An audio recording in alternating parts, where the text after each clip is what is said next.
आज आपण ज्या माहितीवर गप्पा मारणार आहोत ना, ती खरं तर स्पर्धा परीक्षांसाठी बनवलेली एक चीट शीट आहे. अच्छा. पण ती पाहिल्यावर मला ती इतकी भारी वाटली की वाटलं यातील नकाशे, छोट्या छोट्या युक्त्या आणि मुद्दे हे सगळ्यांसाठीच भारताच्या भूगोलाची एक मस्त ओळख करून देऊ शकतात. बरोबर. तर आजचा आपला उद्देश आहे या चीट शीटच्या माध्यमातून भारताच्या भूगोलाचा एक फेरफटका मारणे.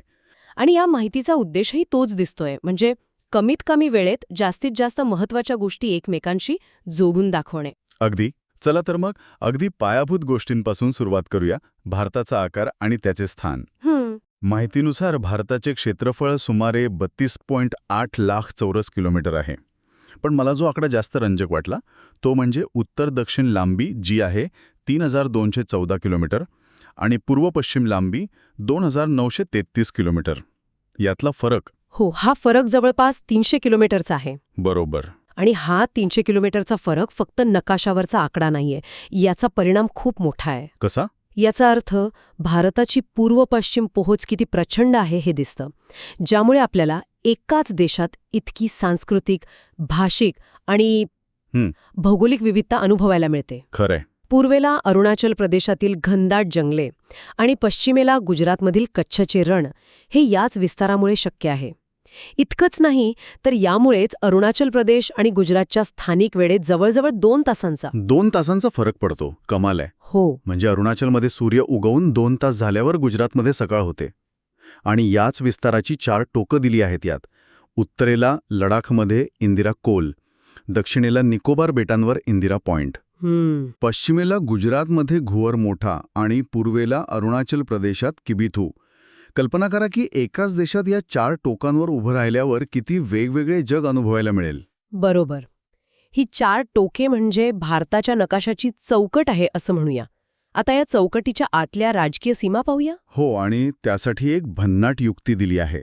भारताला 7 देशांच्या भूसीमा लागून आहेत आणि त्या लक्षात ठेवायला बचपन में बीए हे वाक्य. बचपन में बीए? हो, म्हणजे ब बांगलादेश, च चीन, प पाकिस्तान, न नेपाळ, मे म्यानमार, बी भूतान आणि ए अफगाणिस्तान. अच्छा. यानुसार बांगलादेश सोबत आपली सर्वात लांब सीमा आहे आणि अफगाणिस्तान सोबत सर्वात लहान. ही युक्ती खरंच खूप प्रभावी आहे.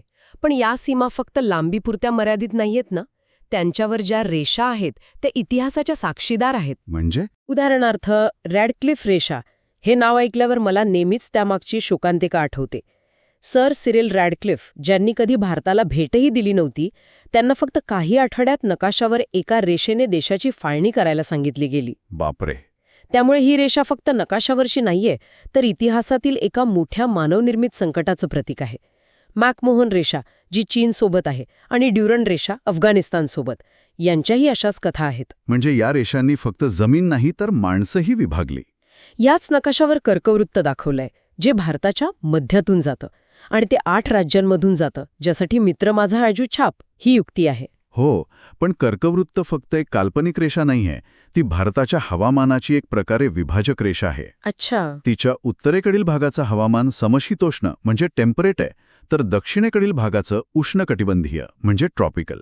भारताच्या हवामानातील विविधतेची सुरुवात खरं तर इथून होते. आता इथून आपण भारताच्या प्राकृतिक रचनेकडे वळूया, म्हणजे पर्वत, पठारं वगैरे.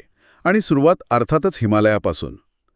या माहितीमध्ये हिमालयाची उभी विभागणी एका पिरामिडसारखी दाखवली आहे, जी समजायला खूप सोपी आहे. अगदी. सर्वात वर म्हणजे उत्तरेला आहे ट्रान्स हिमालय. हा सर्वात उंच आणि दुर्गम भाग आहे. यात काराकोरम, लडाख, झास्कर या रांगा येतात. भारताचे सर्वोच्च शिखर K2 म्हणजे K2 याच काराकोरम रांगेत आहे.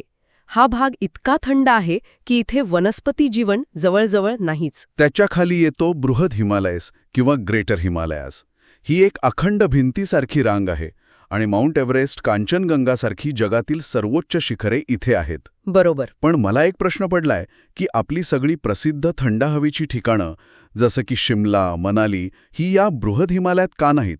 ती त्याच्या खालच्या थरात म्हणजे मध्य हिमालयात आहेत. खूप छान प्रश्न आहे. याचं कारण म्हणजे बृहद हिमालय अत्यंत उंच आणि दुर्गम आहे. तिथे मानवी वस्ती करणे जवळजवळ अशक्य आहे. अच्छा. त्या मानाने मध्य हिमालय म्हणजे लेसर हिमालयाज कमी उंचीचा आणि तुलनेने कमी तीव्र उतारांचा आहे. त्यामुळे तिथे मानवी वस्ती, पर्यटन आणि शेती शक्य झाली. ओके. पीर पंजाल आणि धौलाधर यांसारख्या रांगा याच भागात आहेत. आणि सर्वात शेवटी दक्षिणेला आहे शिवालिक. याला हिमालयाचे पाय म्हणता येईल का? ही सर्वात नवीन आणि कमी उंचीची रांग आहे. हो, म्हणता येईल. आणि इथे डून्स आढळतात असं लिहिलंय, बरोबर? हो. डून्स म्हणजे लांब सपाट दऱ्या. कल्पना करा की शिवालिक आणि मध्य हिमालय या दोन पर्वतरांगांच्या मध्ये जी सपाट जागा तयार झाली तशाच काहीशा या डून्स आहेत. याच दऱ्यांमध्ये देहरादूनसारखी शहरं वसली आहेत. म्हणजे हिमालयाची ही रचना केवळ भौगोलिक नाही. नाही, अजिबात नाही. ती भारताच्या हवामानावर, नद्यांवर आणि सुरक्षिततेवरही परिणाम करते. ही झाली उभी विभागणी. पण या माहितीमध्ये नद्यांनुसार आडवी म्हणजे प्रादेशिक विभागणीही दिली आहे. सिंधू आणि सतलजमध्ये पंजाब हिमालय, सतलज आणि कालीमध्ये कुमाऊ हिमालय. हो, आणि हे विभाजन त्या प्रदेशाची खास वैशिष्ट्य समजून घेण्यासाठी महत्वाचे आहे. प्रत्येक भागात विशिष्ट प्रकारची झाडे, प्राणी आणि संस्कृती आढळते. आणि खिंडी. हो, ह्याच विभागात महत्वाच्या खिंडी म्हणजे पासेस आहेत, जसे की जोजिला, रोहतांग, नाथुला. प्राचीन काळापासून या खिंडी व्यापार, स्थलांतर आणि लष्करी हालचालींसाठी वापरल्या जात आहेत. एक प्रकारे त्या हिमालयातील दरवाजे आहेत. हिमालयानंतर आपण खाली द्वीपकल्पीय पठाराकडे येऊया, जो भारताचा सर्वात प्राचीन भूभाग आहे. इथे अरवली पर्वताचा उल्लेख आहे, जो जगातील सर्वात जुना पर्वत आहे. अगदी, म्हणजे हिमालय तरुण आहे तर अरवली वृद्ध. बरोबर. आणि त्यानंतर विंध्य व सातपुडा या रांगा आहेत, ज्या भारताच्या मधोमध उभ्या आहेत. या केवळ पर्वत नाहीत, तर भारताच्या जलविभाजक आहेत. Water divide. हो, यांच्यामुळेच उत्तरेकडील नद्या गंगा प्रणालीत आणि दक्षिणेकडील नद्या द्विकल्पीय प्रणालीत जातात.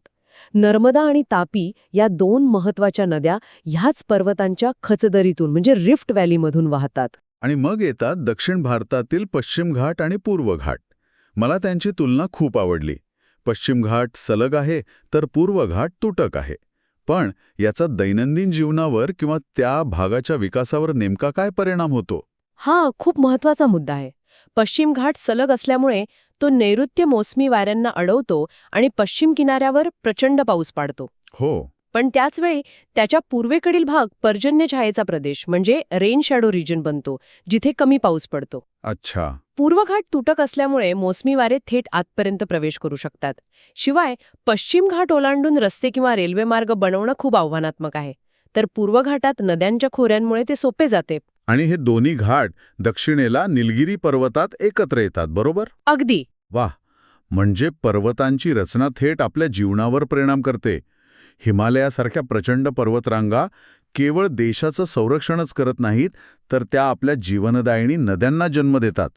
चला, आता या पर्वतांमधून उगम पावणाऱ्या नद्यांच्या प्रवासाकडे वळूया. निश्चितच. भारतीय नद्यांचे दोन मुख्य गट आहेत, हिमालयीन आणि द्वीपकल्पीय. हिमालयीन नद्या बारमाही असतात, कारण त्यांना पावसासोबतच बर्फ वितळल्यामुळेही पाणी मिळतं.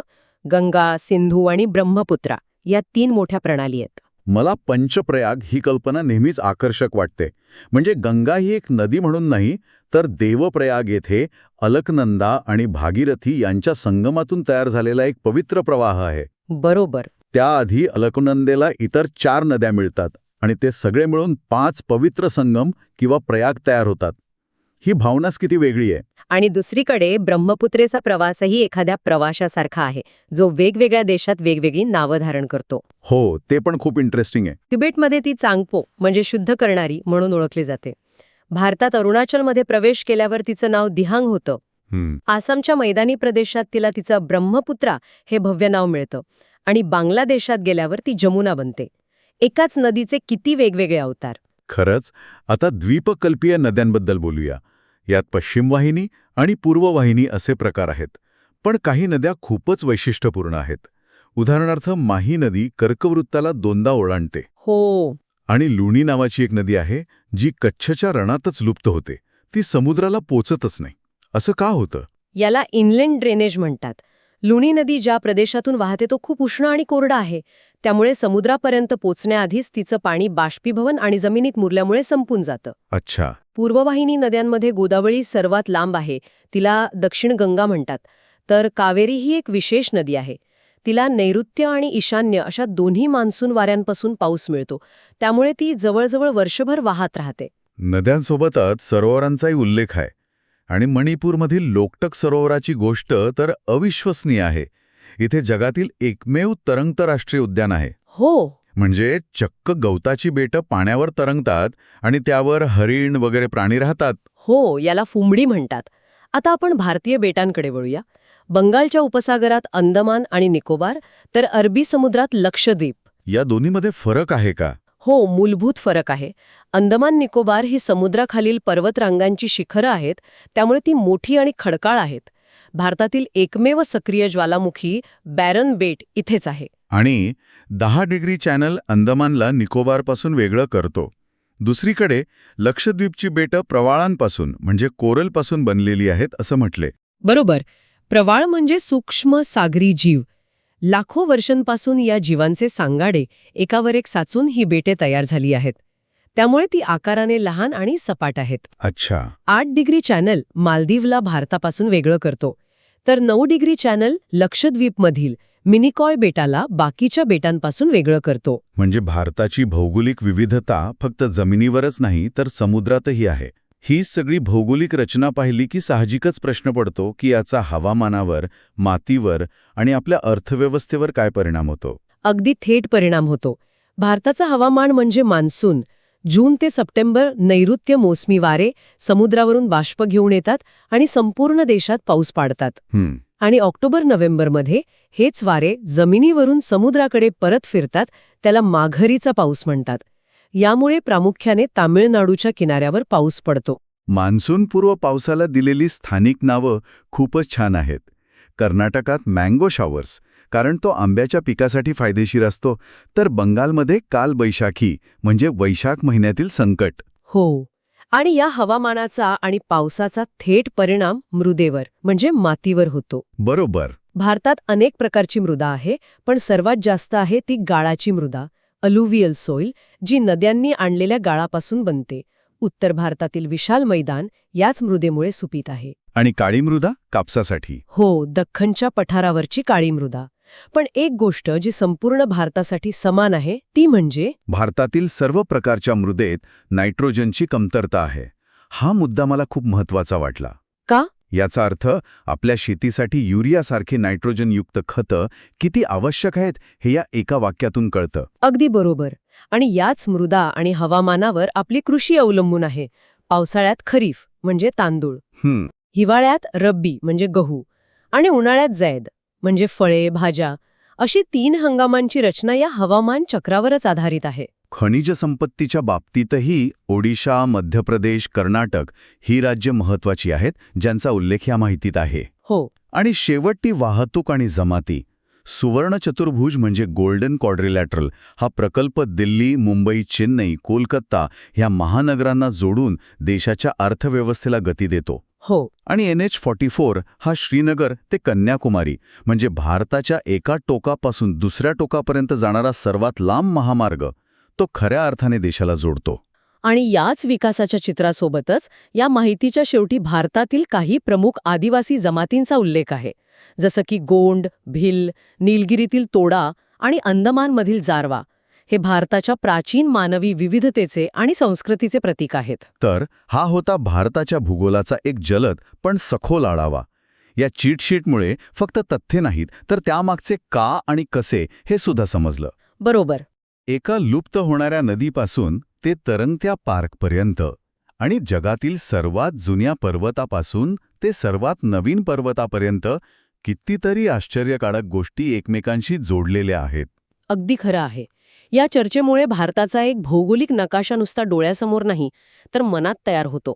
आणि सर्वात महत्त्वाचं म्हणजे प्रत्येक गोष्ट एकमेकांवर कशी अवलंबून आहे हे दिसतं. हो. पर्वत नद्यांना जन्म देतात, नद्या सुपीक मैदाने तयार करतात, त्या मैदानांवर हवामानाचा परिणाम होतो आणि त्या हवामान व मृदेवर मानवी संस्कृती आणि अर्थव्यवस्था उभी राहते. हेच भूगोलाचं सौंदर्य आहे, ती एक कहाणी आहे.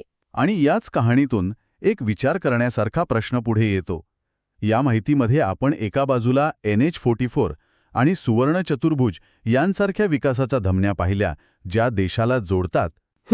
तर दुसऱ्या बाजूला अंदमानमधील जारवांसारख्या आदिम जमातींचा उल्लेख पाहिला, जे आजही बाहेरील जगापासून अलिप्त राहून आपली हजारो वर्षांची संस्कृती जपत आहेत.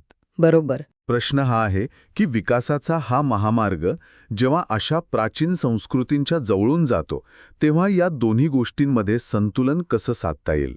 विकास आणि संवर्धन हातात हात घालून कसे चालू शकतील? हा आजच्या भारतापुढचा एक मोठा प्रश्न आहे.